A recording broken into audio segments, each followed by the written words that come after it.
Greetings, ladies and gentlemen of the internet. This is Rock and Roll Spot coming at you. This week, I'll be talking about movies coming out this year that I am actually looking forward to.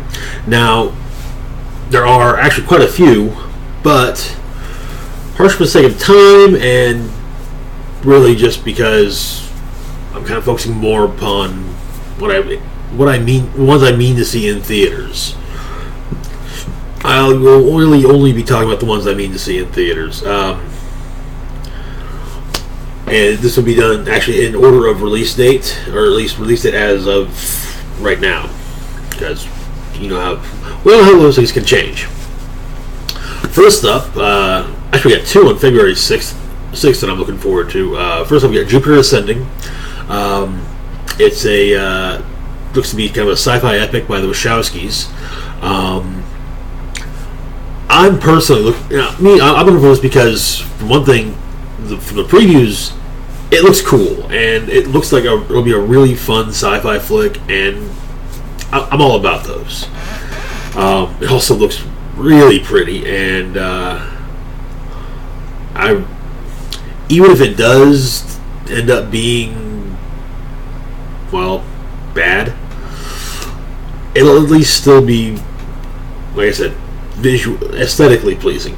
I know the Wachowskis have burned the movie going quite a bit. Matrix 2 and 3, anyone? But who knows? Maybe they can redeem themselves. I'm willing to give them the opportunity.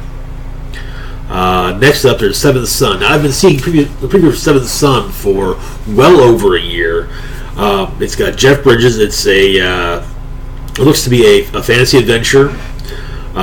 Jeff Bridges, Julianne Moore, involving, like I said, medieval fantasy, dragons, magic, all that fun stuff. This looks like it'll be a fun fantasy movie to watch. Next up, we have Kingsman: The Secret Service, based upon Mark Millar's comic icon, Marvel comic, The Secret Service. It centers on a British juvenile delinquent, or a group of juvenile delinquents who are recruited to join the Secret Service. Basically, they're recruited to become spies. You get a lot of nifty little spy gadgets, the kind of stuff that we used to see in Bond movies before they switched up to Daniel Craig. And it was originally supposed to be coming out last fall, but it got pushed. Well, the American release got pushed back to February 13th. Moving on to March, we got Chappie from director Neil Blomkamp. I haven't watched any of his movies yet. I haven't seen District 9. I haven't seen Elysium, and I actually feel I should rectify that, and I will at some point. This one seems to center upon a robot named Chappie, or referred to as Chappie at least. It should be pretty cool. Then May 1st, we have Avengers: Age of Ultron. Now, I'm pretty sure it comes as no surprise that this is on my list. I was a big fan of the Avengers. I've enjoyed, on at least some level, all of the Marvel movies. Even the ones that I think are bad, I still enjoyed. At least I enjoyed watching them when I saw them in theaters. And basically, this is going to be the Avengers taking on Ultron, and also gaining new members in the form of Quicksilver, the Scarlet Witch, and Vision. 2 weeks after that, on May 15th, we have Mad Max: Fury Road. Now, the Mad Max franchise has been around a very long time, since, in fact, the mid-'70s. In fact, the first three movies featured Mel Gibson in the title role of Max. And there hasn't actually been a Mad Max movie since I want to say the early '80s, with when the third movie, Mad Max Beyond Thunderdome, was released. I was initially thinking when I heard about this there was going to be a reboot, which it's one of those things where 30 years later, when the last movie was released, I think a reboot is okay, or a remake is all right. But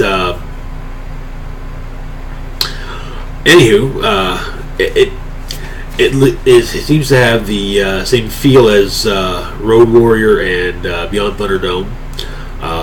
In fact, watching the trailer, it's very obvious how much one of my favorite video games of recent years was inspired by the Mad Max series, Borderlands. Anyways, moving on to June. June 12th, we had Jurassic World. I remember watching Jurassic Park in theaters when it came out 20 years ago, and I loved it. I seriously loved it back then, and I still enjoy watching the movies. Maybe Lost World has its moments where I kind of shake my head and say, why? But still, I enjoy watching all three movies.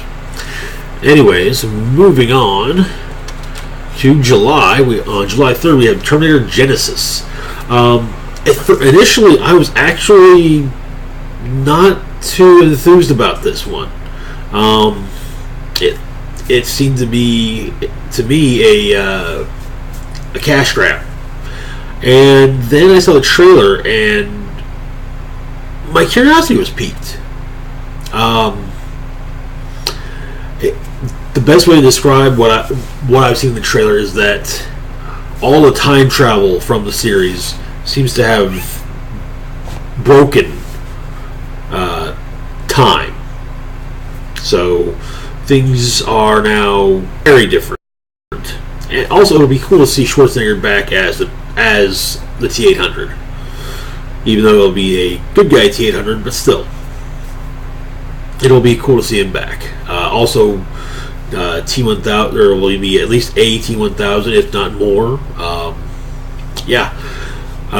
Anyways, moving on to July 17th, we have Ant-Man, which will be the end of Marvel's Phase 2 of its cinematic universe. I'm honestly going to be surprised if Marvel isn't really cutting it close on getting this one out on time, because with all the issues they've had with it,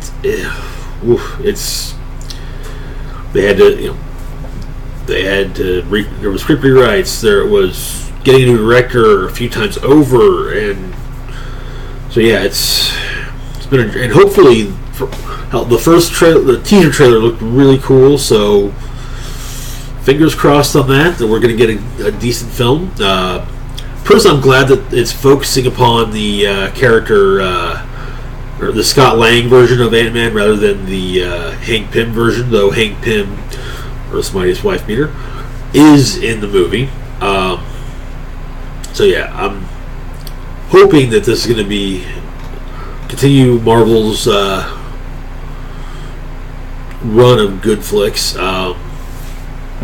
Anywho, moving on, and we're actually fast forwarding a few months all the way to November 13th and the Friday the 13th reboot. It's another reboot. Now, normally I would probably say something about the fact that it's a horror movie and it's coming out in November. I would probably say something like, they're a month off and they're just going to screw it up, but no. It's coming out on a Friday the 13th, so it works. That's one of the few times when putting a horror movie out not in October works perfectly, in my opinion. That's when it's either has a setting of a specific day or time of year, or if it's a Friday the 13th movie and there's a Friday the 13th in the year, which there usually is, regardless of the year. Finally, on December 18th, we have the one which also should come as no surprise whatsoever, The Force Awakens. I've been looking forward to this since it was announced, and everything about it looks so good, and I'm just super stoked for the movie. And I'm honestly, as much as I'm stoked, at the same time I also have my reservations because I've been burned before on Star Wars movies, and I'm optimistic. I'm hoping that everything that's been said about Abrams' thoughts towards the prequels are true, and that because of that, he's going to do the best he can to avoid making something on par with the prequels and aim for something at least on par with A New Hope or Return of the Jedi.